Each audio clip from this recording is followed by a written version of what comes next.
개성에 잠시 하루 일정으로 다녀온 적이 있었어요. 네, 그것은 뭐 자세히 말씀드릴 수는 없지만 대북 사업은 아니고요. 그 모 기업에서 이렇게 지어놓은 개성공단 안에 예배당이 있습니다. 근데 그 예배당에서 비공식적으로 그 직원을 위한 하나님께 올 예배를 진행하기 위해서 간 적이 있었어요. 통일부의 허가를 받아서 갔는데, 제가 가장 인상 깊은 것은 이제 그 출경한 그 지역이 있어요. 경계선. 근데 남한은 여러분 아시다시피 강원도는 굉장히 울창한 숲이잖아요. 여기저기가 그냥 푸른 숲인데, 딱 남한 경계선을 지나 북한으로 딱 들어가자마자 보이는 모든 산의 나무는 단 한 그루도 없어요. 이야, 어떻게 이렇게 황폐할까? 그러니까 제가 보는 그 산의 모든 그 시야가 허락하는 데까지는 봤을 거 아니겠습니까? 나무가 없어요, 나무가. 그러니까 이렇게 북한이 황폐하구나라는 것을 그때 새삼 제가 알게 되었습니다. 자, 미국 바로 옆에 있는 멕시코라고 하는 나라가 있어요. 근데 미국에서는요, 온 산에 나무가 울창한데 멕시코에 들어가자마자 그냥 산에 나무가 없다는 거예요. 그러니까 이러한 현상은 잘 사는 나라와 잘 살지 못하는 나라에서 보여지는 하나의 현상이긴 한데요. 뭐 멕시코라고 북한이라고 왜 나무를 안 심었겠습니까? 나무를 심었겠죠. 그런데 나무를 심자마자 사람들이 다 그 나무를 베어다가 집도 짓고 그리고 땔감으로 다 써버리는 거예요.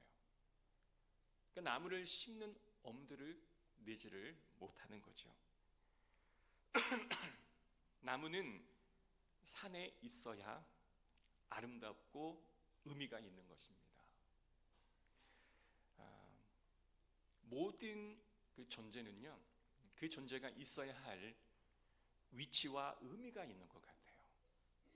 만약에 그 있어야 할 위치에 있지 아니하면 아름답지가 않는 것 같습니다. 자, 오늘 모세라고 하는 인물을 우리가 살펴보고자 하는데요. 모세의 인생은 가장 높은 위치에서 가장 낮은 자리까지 한순간에 떨어져 버린, 거의 뭐 롤러코스터를 탈 때에 저 높은 곳에 저 아래로 곤두박질 친 인생이라고 말하지 않을 수 없습니다.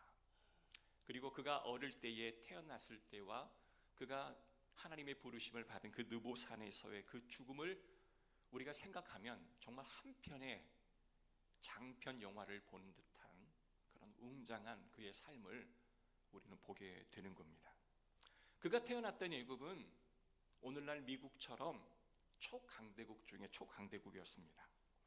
미국이 이민 정책을 펴서 많은 사람들을 자국의 시민으로 이렇게 세우기도 하고 또한 정책을 쓰기도 했던 것을 보는 것처럼 바로도 이민 정책을 잘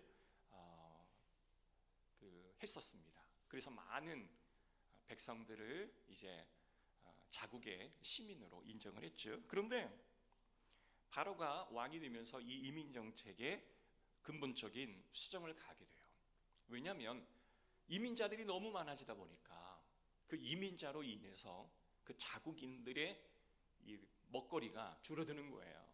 일자리가 줄어들게 되고 또한 삶이 피폐해지기 시작합니다. 그래서 바로는 이민 정책을 세워서 어린아이, 그러니까 이민자의 어린아이가 태어나게 되면 그 아이는 다 죽이라라는 명령을 내리게 되어지는 것입니다.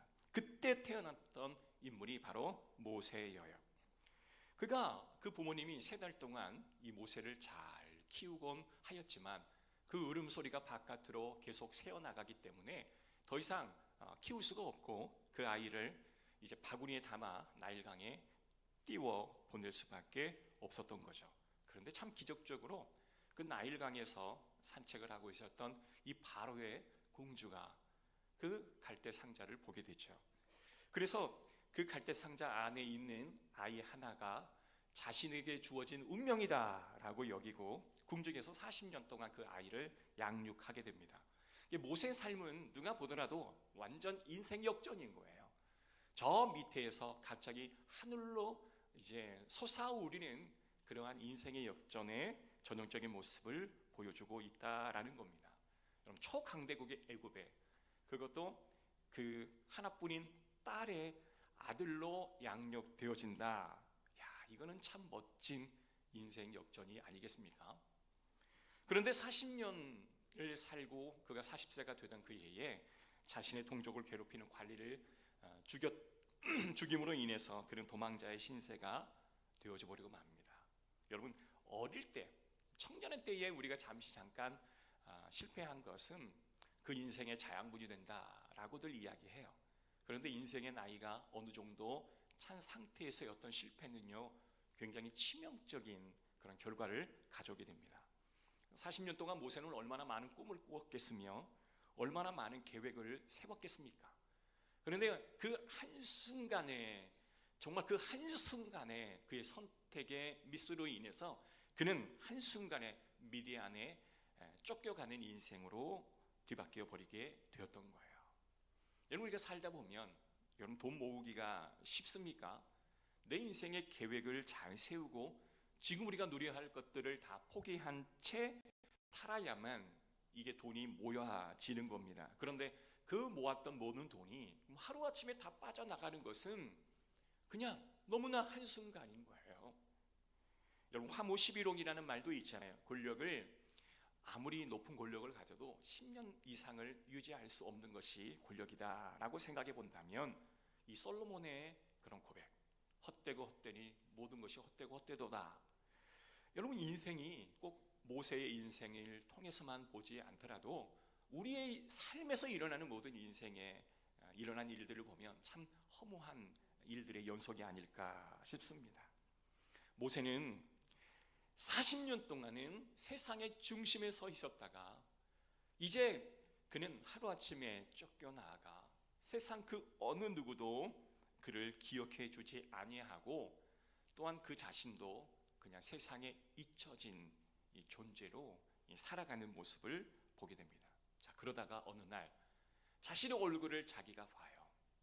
이미 80살이 되어져 버린 나의 모습들, 광야에 40년 동안 목동으로 살았기 때문에 그 태양에 그을린 그 얼굴은 얼마나 검을 것이며 또 얼마나 거칠었을 것이며 또 깊이 패인 그 주름은 그의 세월을 우리에게 보여주고자 할 것입니다. 냄새나는 양들과 하루 온종일 부대끼며 살기 때문에 그에게는 뭐 왕궁에서 이제 맡을 수 있는 그런 화려한 향수의 냄새가 아니라 그냥 양들의 땀, 양들의 분비물의 냄새가 자신의 체취와 뒤섞여져서 사람에게 불쾌함을 주는 그런 냄새가 나지를 않았겠습니까? 한때는 모두가 되고 싶어 하는 위치에 있었던 사람이지만 이제 자신 안에는 화려함도 다 사라져버리고, 그럴 때 나는 누구인가? 나는 지금 어디로 가며 나는 도대체 어디로 가야 맞는가? 이러한 생각을 모세도 하지 않았겠습니까? 아무도 나를 찾지 않는 무명의 모습을 바라보면서 그는 하루하루를 살아왔던 거예요. 오늘날의 많은 성도들도 마찬가지일 겁니다. 곱고 예쁜 과거의 모습과는 달리 지금의 모습은 그리 곱고 아름답지 않는 모습들이 굉장히 많죠. 그래서 아주 비싼 또한 멋진 그런 화장품을 써서 얼굴을 꾸며 보아도 사실 나이가 들어서 우리의 외모가 사람들에게 이쁘게 보이는 그런 욕구보다는 우리의 내면의 그 아름다운 마음을 우리가 바꾸어 그렇게 보이는 그러한 우리의 정성이 더 낫지 않을까 싶어요. 야, 어쩜 그렇게 이쁜 말을 하세요? 아니, 어떻게 그렇게 감동스러운 생각을 갖게 되셨나요? 오히려 이러한 이야기를 듣는 게 더 낫지 않을까 싶어요. 더 나아가, 야, 너의 신앙은 참 아름답다, 너의 신앙은 참 멋지다, 이러한 찬사를 우리 하나님 앞에 받으면 어떨까 싶습니다. 사랑하는 성도 여러분, 우리가 지금까지 살아왔던 이 삶의 여정이 모세가 살아왔던 삶의 여정과 그닥 다르지 않는 건 오늘 우리가 모세의 삶을 집중해야 하고 또 이 모세의 삶을 통해서 우리가 배워야 할 것은 과연 무엇인가, 오늘 그것을 좀 더 알아보는 시간이 되었으면 좋겠습니다.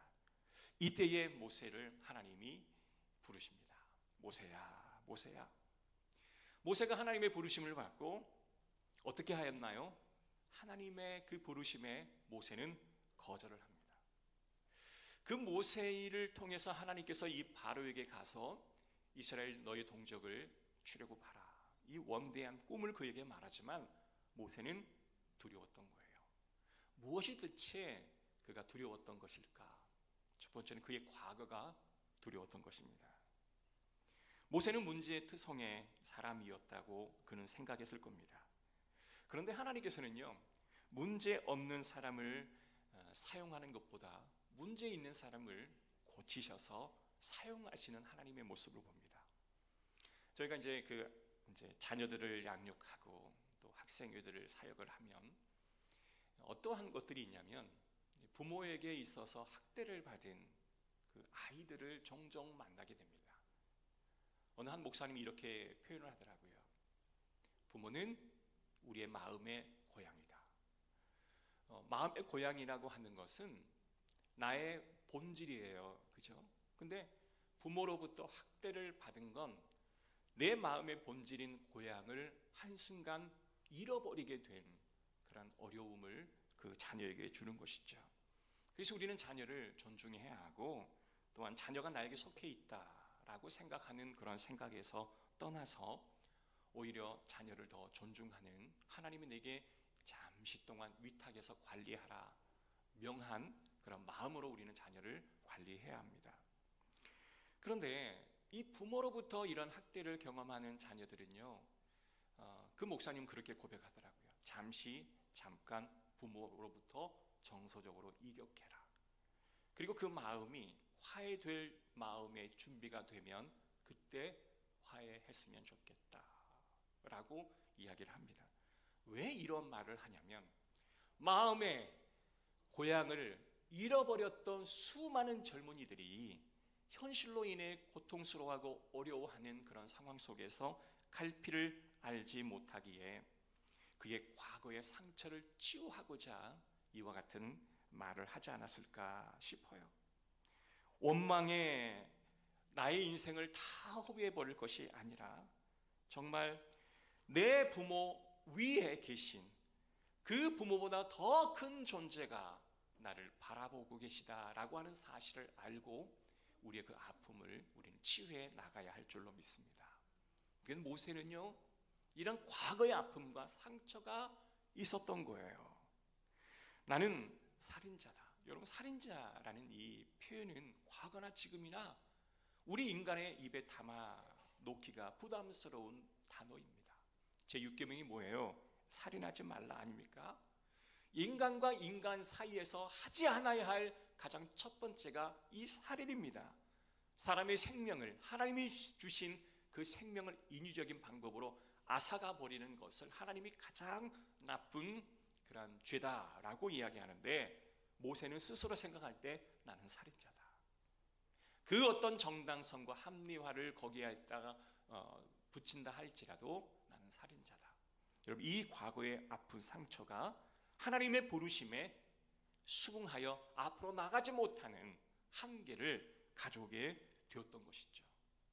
내가 과연 누구이기에 나는 바로에게 가며, 내가 과연 누구이기에 나는 하나님의 명령을 이행하는 그런 사람이 되겠습니까? 여러분, 그 과거의 나의 상처가 해결되기 전까지는 도저히 우리는 하나님 앞에 나아갈 수 없어요. 하나님께서 모세에게 말합니다. 내가 너를 사용하린다. 그러나 모세는 아닙니다. 저는 그만한 그릇이 아닙니다. 저는 하나님이 보시기에 그닥 아름다운 사람이 아닙니다. 나는 하나님이 부르셔서 내가 그곳에 가서 그 바로와 1대1의 그 대면을 하여 하나님의 명령을 선포하여 그 일을 완성해낼 수 있는 사람이 아닙니다 라고 그는 속으로 생각을 했을 거예요.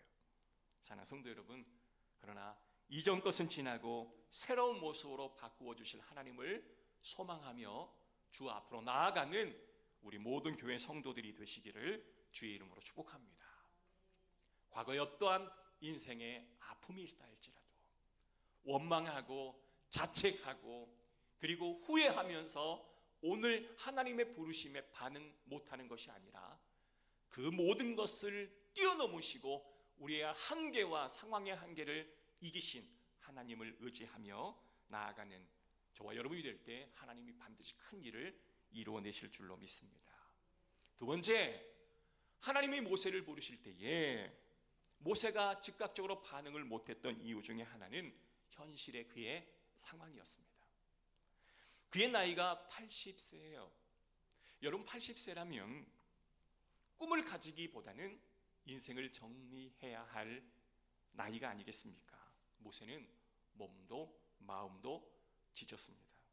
뭔가 새로운 일을 시도하기에는 너무나 부족하고 또한 세월이 너무나 많이 흘러가 버렸어요. 성경을 보니 믿음의 사람들은 나이를 초월하여 하나님은 그를 쓰시더라고요. 모든 사람의 인생에는 수명대로 사는 것 같습니다. 여러분, 배터리도요, 내구 연한이 있습니다. 그러니까 이 배터리는 40년 동안 쓸 수 있다, 20년 동안 쓸 수 있다, 몇 년을 쓰고 나서 교체해야 한다라는 기한이 있어요. 여러분, 인생도 살다 보면 수명이라고 하는 게 있지 않겠습니까? 그러나 하나님은 저와 여러분을요, 수명대로 살아가게끔 유도하는 게 아니라요, 사명대로 살아가게끔 하나님이 이끄시더라고요. 사랑하는 성도 여러분, 모세도 그의 수명대로 하나님이 쓰시는 게 아니라 그의 사명대로 그를 쓰시는 것을 여러분 믿으시기를 주의 이름으로 바랍니다. 여러분, 사명이라는 게 뭘까요? 심부름사의 목숨명입니다. 심부름하는 우리의 목숨이에요. 하나님 앞에 우리가 살아갈 이유를 묻는다면 복음을 위해 심부름으로 사용하고자 하시는 하나님의 음성을 우리는 들어야 합니다. 여러분, 하나님이 부르신 사명대로 살기로 작정하면 하나님께서 그 생명을 붙들어 주셔서 수명대로가 아니라 사명대로 살아가게 될 것을 여러분 믿으시기를 주의 이름으로 축복합니다.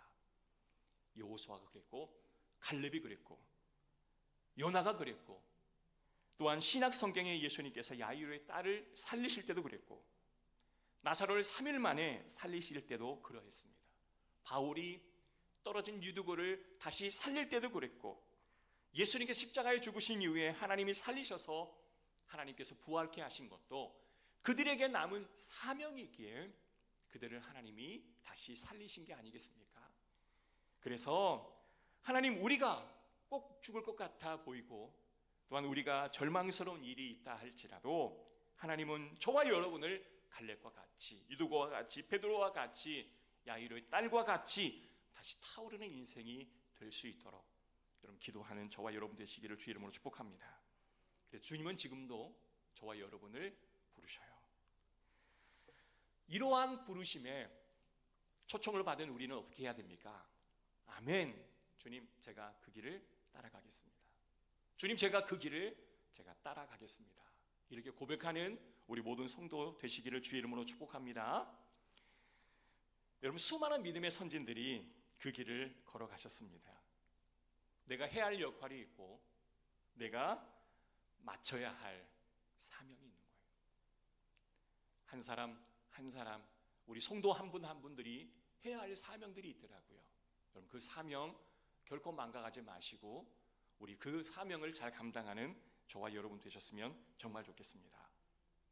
이사야 40장 31절에 이런 말씀이 있어요. 오직 여호와를 앙망하는 자는 새 힘을 얻으리라. 여기 보면 앙망이라는 단어가 위를 본다라는 말이에요. 더 높은 곳을 바라본다. 우리가 서 있는 그곳에서 더 높은 곳을 바라본다라는 것이 앙망인데요.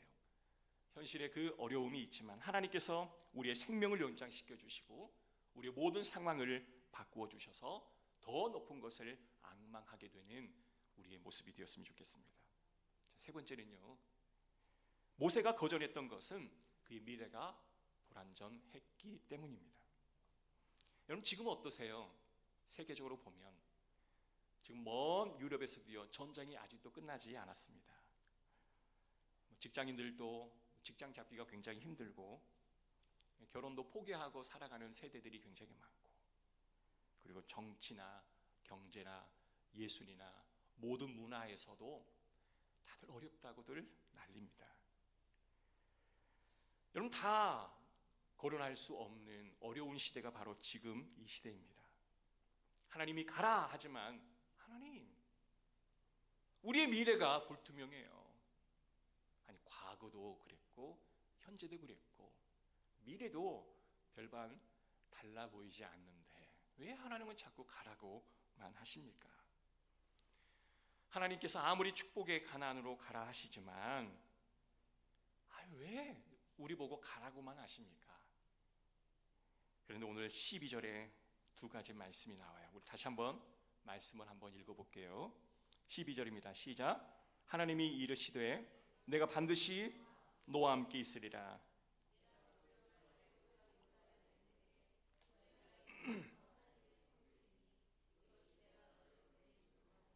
아멘. 여기 보면 반복되는 단어가 있어요. 내가 반드시 너와 함께 있으리라. 할렐루야. 다시 한번, 내가 반드시 너와 함께 있으리라. 모세는 과거도 두려웠고 지금도 두려웠고 앞으로도 두려울 것 같았어요. 여러분 이런 찬양이 있죠. 아침 안개 눈앞 가리듯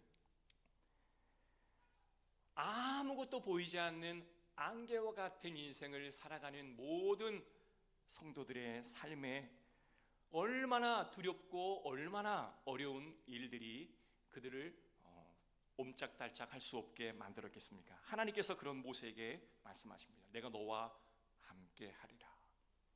여러분 이 말씀이 저와 여러분을 붙잡는 말씀이었으면 좋겠습니다.